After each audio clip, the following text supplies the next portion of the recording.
Electrohomoeopathy के अध्ययन के क्रम में आज हम एनाटॉमी और फिजियोलॉजी का कुछ विशेष चैप्टर पर हम अध्ययन करेंगे, जिसमें हम देखेंगे कि हमारे शरीर के सबसे जो भी सिस्टम है ना, उस सिस्टम में सबसे बड़े ऑर्गन और सबसे छोटे ऑर्गन यानी लार्जेस्ट ऑर्गन एंड आपको स्मॉलेस्ट ऑर्गन के बारे में हम अध्ययन करेंगे, है ना। और वो ऑर्गन कहाँ किस सिस्टम में हैं और फिर उस पर कौन कौन सी इलेक्ट्रोहोम्योपैथिक औषधियाँ कार्य करती हैं, इस पर हम लोग डिस्कस करेंगे। चलिए शुरू करते हैं। हम सबसे पहले आपको ब्रेन के बारे में, नर्वस सिस्टम। तो नर्वस सिस्टम का सबसे इम्पोर्टेंट हमारा ऑर्गन ब्रेन है ना। तो ब्रेन का सबसे लार्जेस्ट भाग कौन सा होता है, तो पहले हम थोड़ा सा ब्रेन के बारे में जान लेते हैं। ब्रेन हमारे नर्वस सिस्टम का एक प्रिंसिपल मुख्य ऑर्गन है, अंग है, और ये इसमें आपको 80% आपको जल रहता है ना। और इसका सबसे आपको सेल्स जो होता है, जिसको न्यूरॉन सेल्स कहते हैं, न्यूरॉन सेल्स से बना होता है, और इसकी संख्या आपको लगभग 86 बिलियन के आसपास में होती है न्यूरॉन सेल्स। और हमारे शरीर का सबसे बड़ा सेल्स भी होता है ये न्यूरॉन सेल्स, है ना। अब देखते हैं ब्रेन का सबसे लार्जेस्ट भाग कौन है।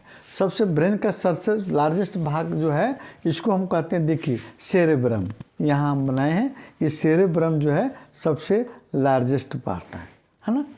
ये सबसे सेरेब्रम जो है सबसे लार्जेस्ट भाग है, और इसका फंक्शन क्या होता है, ये क्या करता है, हमको बोलने में, सुनने में, समझने में, सीखने में, गति को कंट्रोल करने में ये मदद करता है। हमारा सबसे लार्जेस्ट आपका ब्रेन का भाग सेरेब्रम।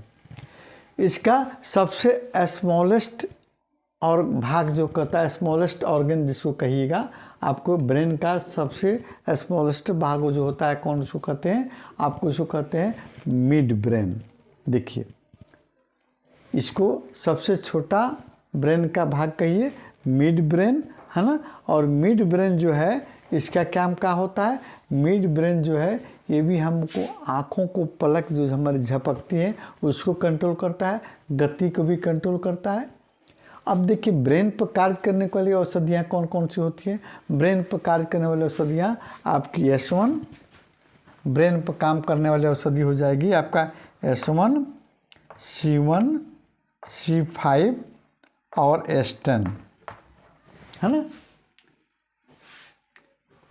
WE भी आपको काम करती है आपको ब्रेन पर, ये electricity. S1, C1, C5, S10, WE ये आपका ब्रेन पर काम करने वाली औषधि है। इसका मिड ब्रेन हो या इसका सेरेब्रम हो, सबसे बड़ा वाला पार्ट है, सब काम करती है।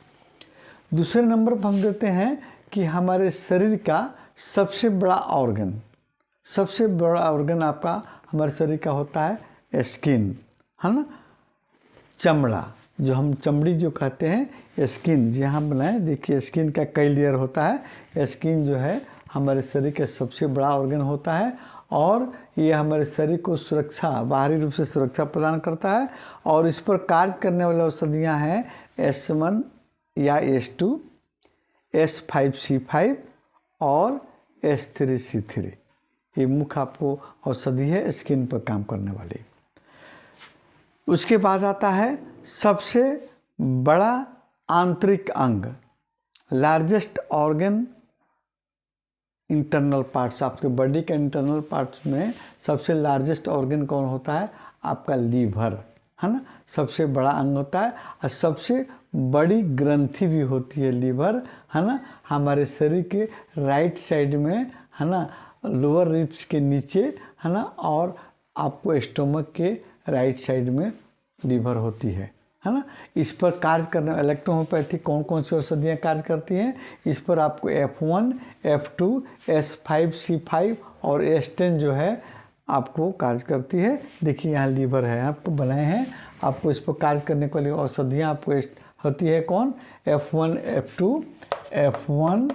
F2, S5 और स्टेन, है ना, ये आपको मुख्य रूप से कार्य करने वाली है लीवर पर, है ना। ठीक है, अब देखते हैं सबसे लार्जेस्ट मसल्स। आपके शरीर का सबसे बड़ा मसल्स कौन है? हमारे शरीर में लगभग आपको 6 से 50 मसल्स पाए जाते हैं, इंटरनल और एक्सटर्नल मसल्स मिलकर, है ना।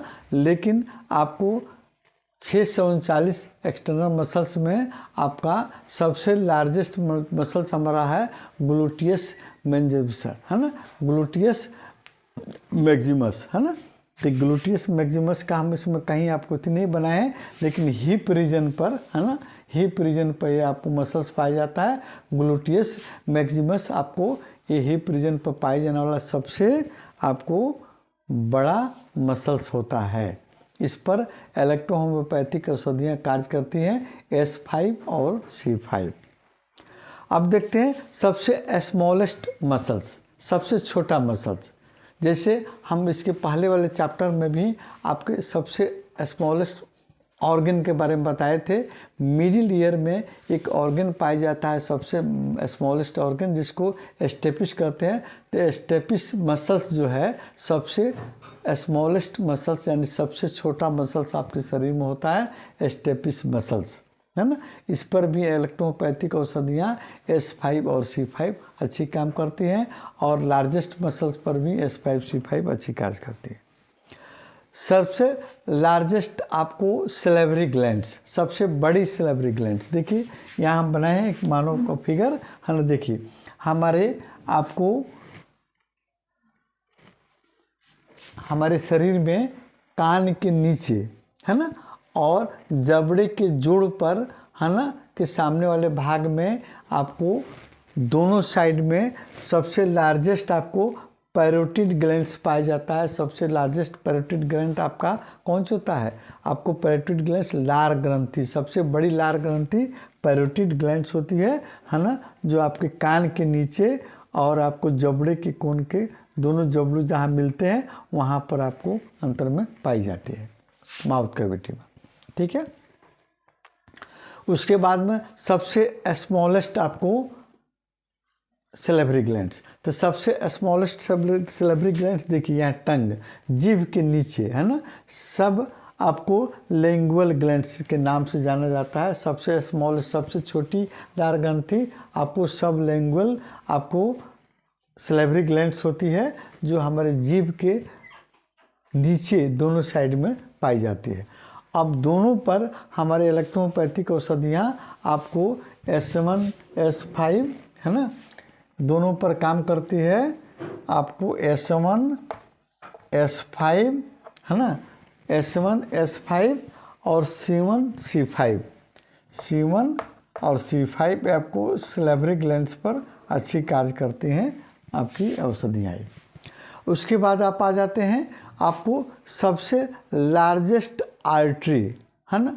आपके शरीर में सबसे लार्जेस्ट आर्टरी में सबसे बड़ी धमनी कौन होती है? इसको हम आयोटा कहते हैं। सबसे बड़ी धमनी आपको आयोटा के नाम से जानी जाती है। देखिए हम यहाँ आपको हार्ट का एक चित्र बनाए हैं, ये होता है आयोटा, है ना, जो हार्ट के बाएं भाग से निकलकर शरीर के संपूर्ण भाग में आपको शुद्ध रक्त प्रवाह करती है। ये बोलती है आयोटा सबसे लंबी आपको आर्टरी है। ठीक है, इस पर A1 और प्लस B, A1 और प्लस B आपको कार्य करती है आयोटा पर। दूसरा देखते हैं सबसे स्मॉलेस्ट आर्टरी, है ना, सबसे स्मॉलेस्ट आर्टरी, सबसे छोटी आपको धमनी। तो जब बड़ी धमनी आपको आर्टरी जो है जब किसी ऑर्गन में प्रवेश करती है तो उस ऑर्गन के जो सेल्स टिश्यू सेल्स बहुत छोटे छोटे होते हैं, तो उसमें आपको वो कैपिलरीज यानी छोटी छोटी आर्टियोल्स में बदल जाती है ना, पतली नलिकाएं में बदल जाती है, जो वहाँ आपको भोजन सप्लाई करती है ब्लड के माध्यम से। उसी को हम कहते हैं आर्टियोल कहते हैं। सबसे छोटी धमनी आर्टियोल जो यहाँ हम बनाए हैं, देखिए हन आर्टियोल्स, है ना, सबसे छोटी धमनी जो हमें ऑर्गन में जाकर ब्लड सप्लाई करती है। अब देखते हैं सबसे लार्जेस्ट आपको वेन, है ना, सबसे बड़ा वेन। देखिए यहाँ हम हार्ट में यहाँ बनाए हैं, सबसे इसको वेना केवा कहा जाता है ना। सबसे लार्ज, सबसे बड़ा वेन आपको वेना केवा के नाम जाना जाता है। अपर, ऊपरी भाग से आपको वेन के माध्यम से आपको गंदा रक्त शरीर से आपको कलेक्ट होता है, फिर नीचे से आपको यहाँ से कलेक्ट होता है, वेना केवा में जाकर हार्ट के आपको राइट चैम्बर में आपको जमा होता है, राइट ऑर्टिकल में जमा होता है ना, ऑर्टियम में, है ना। ये आपको बोलता है क्या, यानी हार्ट के राइट साइड से निकलने वाला वेन होता है जो वेना केवा के नाम से जाना जाता है ना। अब इस पर आपको ये औषधियाँ A2 और B अच्छा कार्य करती हैं। इसके बाद देखते हैं सबसे लार्जेस्ट बोन, सबसे शरीर में आपका सबसे बड़ा बोन कौन होता है, ये आपको फ्यूमर बोन, जो आपके जांघ की हड्डी को हम कहते हैं फ्यूमर बोन, सबसे लार्जेस्ट होता है ना। और ये बोन जो है आपको हमारे जांघ की हड्डी में होती है। और बोन पर काम करने वाली औषधियाँ कौन कौन होती है, S1 और C4 है ना। अब देखते हैं सबसे स्मॉलेस्ट बोन, सबसे छोटी हड्डी आपके शरीर की कौन होती है। जैसे अभी हम बताएं कि आप ईयर के बनावट जो हम बताए थे, तो ईयर के मिडिल ईयर में आपके सबसे छोटी हड्डी होती है स्टेपिस, है ना। वो सबसे छोटी हड्डी होती है हमारे शरीर के। तो बोन सबसे छोटी हड्डी होगी स्टेपिस, और सबसे बड़ी हड्डी होगी आपका फ्यूमर बोन, है ना। इस पर भी आपको S1 और C4 आपको अच्छी कार्य करती है। अब देखते हैं सबसे लार्जेस्ट ज्वाइंट, है ना। सबसे लार्जेस्ट ज्वाइंट कौन होता है, आपका नी, घुटना का जो जुड़ होता है सबसे लार्जेस्ट ज्वाइंट होता है ना। और इस पर आपको इलेक्ट्रोहोम्योपैथिक औषधियाँ कार्य करती हैं कौन, आपको S1, C4 और C3, A3 जोड़ पर, है ना। अब देखते हैं फीमेल में, फीमेल जेनाइटल ऑर्गन में या फीमेल के जेनाइटल ऑर्गन में आपको सबसे बड़ी सेल आपको ओवम होता है ना। सबसे बड़ा सेल फीमेल में ओवम होता है। मेल में सबसे आपको छोटा सेल जो है आपको जेनाइटल ऑर्गन के पार्ट्स में पाए जाने, सबसे छोटा जो आपको रिप्रोडक्टिव ऑर्गन रिप्रोडक्टिव सिस्टम में कार्य करते हैं, शामिल होते हैं, सबसे छोटा आपको सेल होता है स्पर्म, है ना। जो सीमेन में पाए जाने वाला स्पर्म सबसे छोटा होता है, और फीमेल में आपको सबसे ओवम, ओवरी में पाए जाने वाला सबसे बड़ा सेल आपका ओवम होता है ना। अब हम अगले वीडियो में हम 40 parts of the important 40 parts of the organ, आपके शरीर के 40 इम्पोर्टेंट ऑर्गन का नाम बताएंगे, और उस पर कौन कौन से इलेक्ट्रोहोम्योपैथिक औषधियाँ कार्य करती हैं, इसके अगले वीडियो में आप देखिएगा।